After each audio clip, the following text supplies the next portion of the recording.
আসসালামু আলাইকুম। এখন দেখবেন সংবাদ শিরোনাম। নির্বাচনের মাধ্যমে গণতন্ত্রে ফেরার অপেক্ষায় জাতি, বিএফইউজের কাউন্সিলে মির্জা ফখরুল সংবাদকর্মীদের লেজুর বৃত্তি না করার আহ্বান। ফ্যাসিবাদ মুক্ত হলেও পুরোপুরি নির্মূল হয়নি, নির্বাচনী গণসমাবেশে জামায়াত আমির বললেন, জনগণ যে দলকে বেছে নেবে সমর্থন। 2003 সালে বন্ধুকে কুপিয়ে হত্যার পর থানায় আত্মসমর্পণ। ব্রাহ্মণবাড়িয়ার কান্দিপাড়ায় গভীর রাতে দুর্বৃত্তের। সমাজবিজ্ঞানের শিক্ষক পড়ান উদ্ভিদ বিজ্ঞান, ইংরেজি শিক্ষক রসায়ন। যশোরের মাহিদিয়া মাদ্রাসা যেন আয়নাবাজির কারখানা। এতক্ষণ দেখছিলেন সংবাদ শিরোনাম, এখন দেখবেন বিস্তারিত। গোটা জাতি নির্বাচনের মধ্য দিয়ে গণতন্ত্রে ফিরে যাওয়ার অপেক্ষা করছে, এমন মন্তব্য করলেন বিএনপির মহাসচিব মির্জা ফখরুল ইসলাম আলমগীর। প্রেস ক্লাবে বাংলাদেশ ফেডারেল সাংবাদিক ইউনিয়নের বার্ষিক কাউন্সিলে তিনি সংবাদকর্মীদের কোন দলের লেজুরভিত্তিক না করে অধিকার প্রতিষ্ঠায় কাজ করার আহ্বান জানান। বিএফইউজের কাউন্সিলে যোগ দিয়েছেন বিভিন্ন রাজনৈতিক দলের নেতৃবৃন্দ। সেখানে মির্জা ফখরুল বলেন, বাংলাদেশ সহ সারা পৃথিবীতে সামাজিক যোগাযোগ মাধ্যম একটি সংকট তৈরি করেছে, যেখানে কোনো দায়বদ্ধতা নেই। নিজস্ব মতামত দিকে নিজ নৈরাজ্য সৃষ্টির চেষ্টা চলছে বলেও জানান তিনি। মব ভায়োলেন্সের মতো ঘটনার কারণে গণতান্ত্রিক যাত্রা বাধাগ্রস্ত হচ্ছে মত মির্জা ফখরুলের। অনুষ্ঠানে জামায়াত ইসলামীর সেক্রেটারি জেনারেল মিয়া গোলাম পরোয়ারকে বলেন, লক্ষ্য স্থির থাকতে পারছেন না সাংবাদিকরা, অনৈতিকতা স্বার্থ রক্ষার কাজে ব্যবহার হচ্ছেন তারা, এমনটাও জানান তিনি। একই সাথে উল্লেখ করেন, মালিকদের পুঁজি রক্ষা, দুর্নীতি লুটপাটের পাহারাদার হিসেবে অনেক গণমাধ্যম প্রতিষ্ঠান কাজ করছে। আপনি যদি আপনার অধিকার প্রতিষ্ঠিত করতে চান, চাকরির ক্ষেত্রে বা অন্যান্য ক্ষেত্রে, আপনার ইউনিয়নকে আরো শক্তিশালী হতে হবে, আপনাদেরকে শক্তি দাঁড়াতে হবে।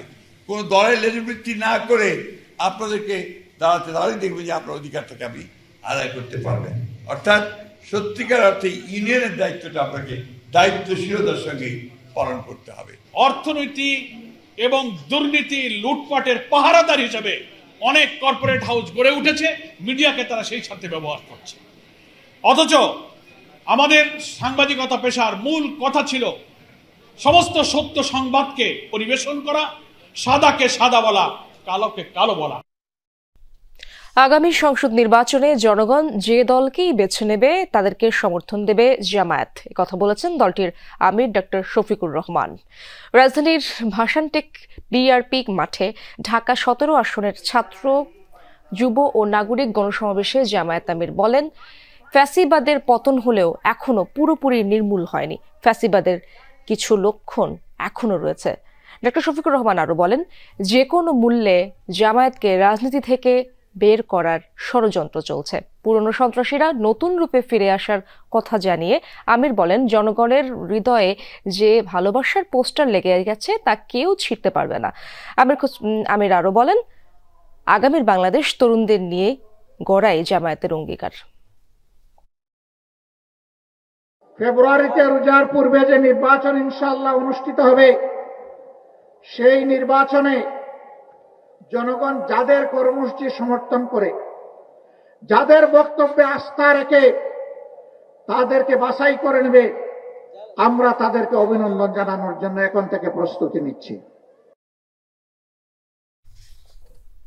ময়মনসিংহে 30 সালে বন্ধুর হাতে বন্ধু খুন হওয়ার ঘটনায় অভিযুক্ত নিজেই থানায় আত্মসমর্পণ করেছে।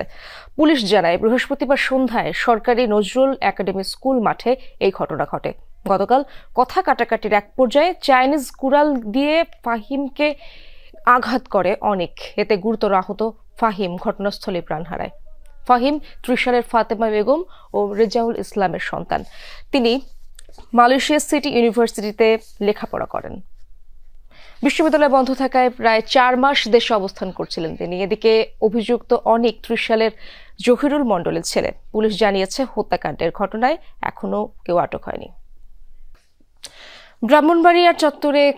ব্রাহ্মণবাড়িয়া শহরে কান্দিপাড়া এলাকায় একজনকে হত্যা ও 3 গুলিবিদ্ধের ঘটনায় এখনো কোনো মামলা হয়নি, কাউকে আটকও করতে পারেনি পুলিশ। বৃহস্পতিবার সন্ধ্যায় প্রতিপক্ষের এলোপাতাড়ি গুলিতে 3 জন আহত হওয়ার পর মধ্যরাতে সাদ্দাম নামে এক যুবককে গুলি করে হত্যা করা হয়। পরিবারের অভিযোগ, প্রতিপক্ষকে ফাঁসাতে সাদ্দামকে হত্যা করেছে জেলা স্বেচ্ছাসেবক দলের আহ্বায়ক দেলোয়ার হোসেন দিলীপ। তবে অভিযোগ অস্বীকার করেছেন দিলীপ।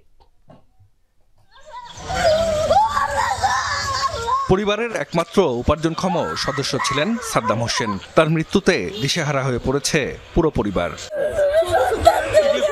বৃহস্পতিবার মধ্যরাতে ব্রাহ্মণবাড়িয়ার কান্দিপাড়া এলাকায় সাদ্দামকে গুলি করে হত্যা করা হয়। স্বজনরা জানায়, মৎস্য ব্যবসায়ী সাদ্দাম হোসেন ব্রাহ্মণবাড়িয়া জেলা স্বেচ্ছাসেবক দলের আহ্বায়ক দেলোয়ার হোসেন দিলীপের অনুসারী ছিলেন। আধিপত্য বিস্তার নিয়ে এলাকায় শাকিল শিকদার গ্রুপ ও দিলীপ গ্রুপের মধ্যে বিরোধ চলছে। প্রতিপক্ষকে ফাঁসাতেই বাড়ি থেকে ডেকে নিয়ে সাদ্দামকে হত্যা করেছে দিলীপ ও তার সহযোগীরা, এমন অভিযোগ পরিবারটির। দিলীপ ভাই, তারপর হচ্ছে বাবুল ভাই, আর হচ্ছে পলাশ ভাই, ওরা আয়সা ডাইকা নিয়ে যায়। এমনি আয়সা বলতেছে, ভাবি সাদ্দাম ভাইয়ের উপর তো গুলি লাগছে। আমার সন্দেহ ওরা যখন নিছে ওরাই মারছে। আমার ছেলেটার বাড়ি থেকে ডাইকা নিচ্ছে, এদের সাথে চলে গেছে দিলীপ, এরপর হইলো এই বাবুল আর হইলো পলাশ। স্থানীয়রা জানায়, এর আগে বৃহস্পতিবার সন্ধ্যায় কান্দিপাড়া এলাকায় দিলীপের অনুসারীদের উপর এলোপাতাড়ি গুলি ছোড়ে শাকিল ও তার সহযোগীরা।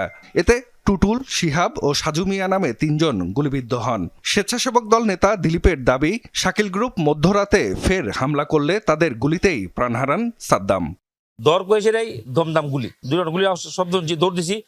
আমাদের পেছনে থাকা আমার এক খুব কাছে ছোট ভাই সাদ্দাম হোসেন, সে পড়ে গেছে। এরা বিভিন্নভাবে ফুসলাচ্ছে যে আপনার ছেলেকে তো আমরা মারি নাই, বা এই মুখে মারি, এই মুখে মারি নাই, আপনার ছেলে এদের সঙ্গে গেছে। এরা বলতে পারবে, হ্যাঁ হেরাই মনে মারছে। তাইলে হত্যাকারীদের শনাক্ত করে আইনের আওতায় আনার চেষ্টা চলছে বলে জানিয়েছে পুলিশ। তো আমরা আশা করছি যে গতকালকের ঘটনার যে মূল কারণ সেটা উদ্ঘাটন হবে। ইতিপূর্বে কী কী বিষয় নিয়ে তাদের মধ্যে মতবিরোধ ছিল সেটা উদ্ঘাটন হবে, এবং যে ঘটনা ঘটেছে এটা আসলে প্রকৃত ঘটনা আমরা বের করব, এবং প্রকৃত যারা অপরাধী তাদেরকে আমরা আইনের আওতায়। গোলাগুলি ও হত্যার ঘটনায় থমথমে কান্দিপাড়া এলাকা। পড়েছেন সমাজবিজ্ঞানে, হয়েছেন উদ্ভিদ বিজ্ঞানের শিক্ষক। সমাজকর্মে পড়ে পদার্থবিদ্যা আর ইংরেজিতে পড়ে রসায়ন পড়ান তারা। যশোরের একটি শিক্ষা প্রতিষ্ঠানে সম্ভব হয়েছে এই অসম্ভব। এই প্রতিষ্ঠানের অধ্যক্ষ যেন জালিয়াতির কারখানা, দেখেও যেন অন্ধ মাদ্রাসার শিক্ষা অধিদপ্তরের কর্তারা। কল্পনাকেও হার মানানো এক ঘটনার খোঁজে যমুনার ইনভেস্টিগেশন 360 টিম। যশোর সদরের রুদ্রপুর মাহিদিয়া এলাকা। এখানকার মাহিদিয়া সম্মেলনী আলিম মাদ্রাসা যেন এক রূপকথার রাজ্য, যেখানে শিক্ষক নিজে যে ডিগ্রি নেন না কেন পড়াতে পারেন পদার্থবিজ্ঞান, উদ্ভিদ বিজ্ঞান, রসায়ন সহ নানা বিষয়। এই চেঞ্জটা করলো স্যার। যমুনার অনুসন্ধানে বেরিয়ে আসে সমাজকর্মের ছাত্র মাসুম পারভেজ হয়েছেন পদার্থবিজ্ঞানের শিক্ষক। কিভাবে? আমার ফিজিক্সে দেওয়া হয়েছে, কিন্তু আমি সোশ্যাল সায়েন্স থেকে সমাজকর্ম মানে অনার্স মাস্টার্স কমপ্লিট করে বেরিয়েছিলাম আর কি। পরে অনেক কিছু শুনলাম যে স্যার এ ব্যাপারে আমরা আছি না, সমস্যা নেই, তুমি ক্লাস নিতে থাকো, পরবর্তীতে তোমার পদবি সংশোধন করে দেওয়া হবে। সমাজবিজ্ঞানের ডিগ্রিধারী কাইয়ুম 3 বছর পড়িয়েছেন উদ্ভিদ